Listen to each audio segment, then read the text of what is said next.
राधनपुर नाम का एक बहुत ही बड़ा गांव था जिसमें एक लड़का रहता था जिसका नाम मोनू था। मोनू के बचपन ही में माता पिता का निधन हो गया था।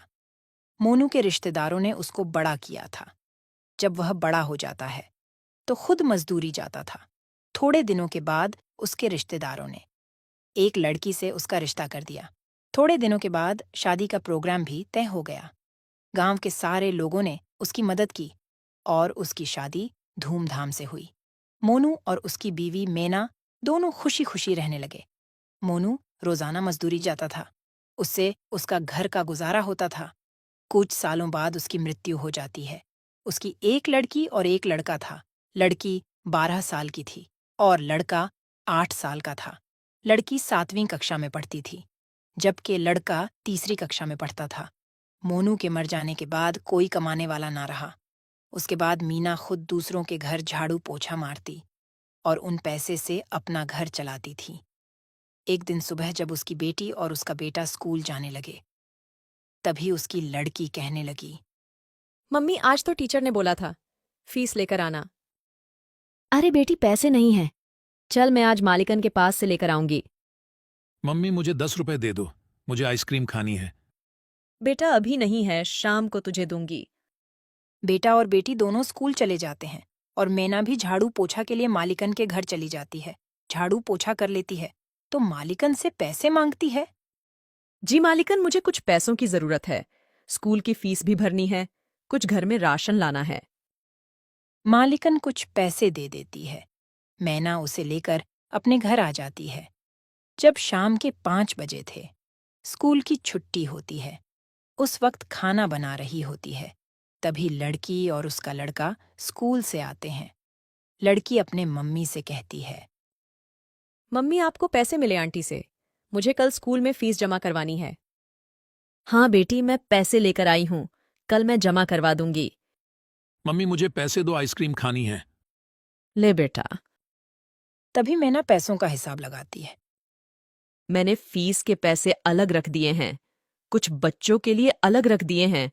अभी तो राशन लाना बाकी है, कुछ ही पैसे हैं। इतने पैसों से तो आज रात का ही राशन आएगा। कल क्या होगा? मेरे बच्चे कल क्या खाएंगे? आज का खाना तो बच्चे खा लेंगे, लेकिन कल सुबह क्या कहेंगे? चलो ऐसा करती हूँ, आज मैं रात को नहीं खाऊंगी और इस खाने को सुबह में कुछ पानी डाल दूंगी, तो सुबह बच्चे खाकर स्कूल चले जाएंगे। महेश, रीना, आओ बच्चों, चलो खाना खा लो। मम्मी आ गए हम। दोनों खाने के लिए बैठ जाते हैं। माँ क्या बनाया है? जो भी बनाया है खा लो, क्योंकि आज राशन खत्म हो गया है। दोनों खाना खाने लगते हैं। अरे माँ, आप भी खा लो। बेटी, बस इतना ही खाना है, उसके अलावा कोई घर में राशन नहीं है। अभी मैं खा लूंगी तो सुबह में तुम क्या खाओगे? और कहीं काम भी नहीं मिलता है, फिर पैसे मैं कहाँ से लाऊंगी? अरे मम्मी, ऐसे आप निराश ना हो। मेरे जहन में एक आइडिया है। मम्मी, आप समोसे बहुत अच्छे बनाती हो ना? ऐसा करो, आप समोसे बनाकर बेचना शुरू कर दो। क्या पता हमारी आमदनी अच्छी हो जाए। बेटी, बात तो सही है तेरी, उसके लिए तो पैसे चाहिए ना। माँ और बेटी दोनों बात ही कर रहे थे कि अचानक रीना के मामू आ जाते हैं। दीदी, पैसों की चिंता ना करें, मेरे पास से तुम पैसे ले जाओ और अपना कारोबार शुरू कर दो। अरे मोहन, अचानक कैसे? मुझे आपके पैसे नहीं चाहिए, आप तो मुझसे बहुत छोटे हैं। दीदी, आप इन सब बातों को मत सोचो। मेरे 2 पैसे लगाने से आपके 10 पैसे बन जाए तो मेरे पैसे बाद में लौटा देना। ठीक है, लेकिन मुझे समझ नहीं आता कि मैं समोसे कहाँ बेचूं।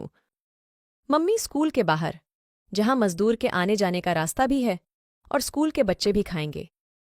रीना, तुमने तो बहुत ही अच्छा आइडिया दिया। उसके बाद मोहन अपनी बहन मैना को पैसे देकर चला जाता है। अगले ही दिन मैना स्कूल के सामने आम सड़क पर लगा देती है। वहां पर समोसे खाने के लिए मजदूर और बच्चों की भीड़ लग जाती है।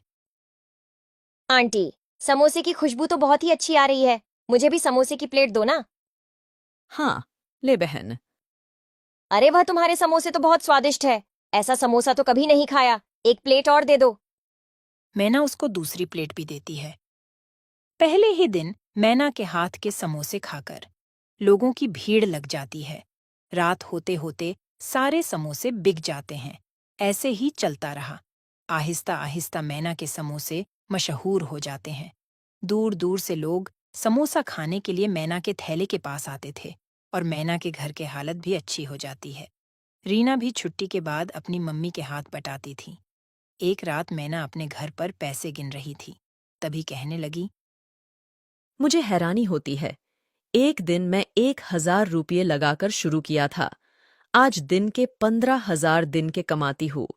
मैं अपने भाई को डबल पैसे वापस दूंगी और इन पैसों से अपने बच्चों का भविष्य बनाऊंगी। अगले दिन फिर समोसे लेकर बेचने निकल जाती है। शाम होते होते सारे समोसे बिक जाते हैं। तभी रीना कहती है, मम्मी आज भी बहुत बिक्री हुई है। इन पैसों को क्या करोगे? तभी वह दोनों रोड पर से बातें करते हुए घर की तरफ जा रहे थे। तभी एक तेज रफ्तार ट्रक आ रहा था, जिसने उन दोनों को कुचल डाला।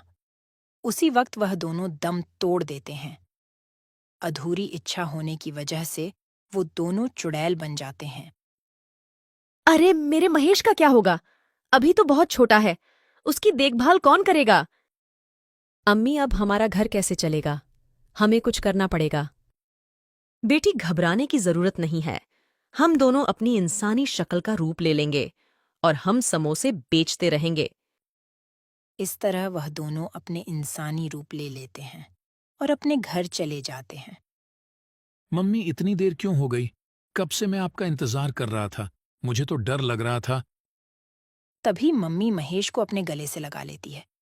अगले दिन सुबह दोनों माँ बेटी इंसानी रूप में समोसे की लारी लेकर निकल जाती है। सुबह से लेकर शाम तक समोसे की लारी पर खूब भीड़ रहती है। सारे समोसे बिक जाते हैं। दोनों माँ बेटी घर जाती है तो दोनों दिन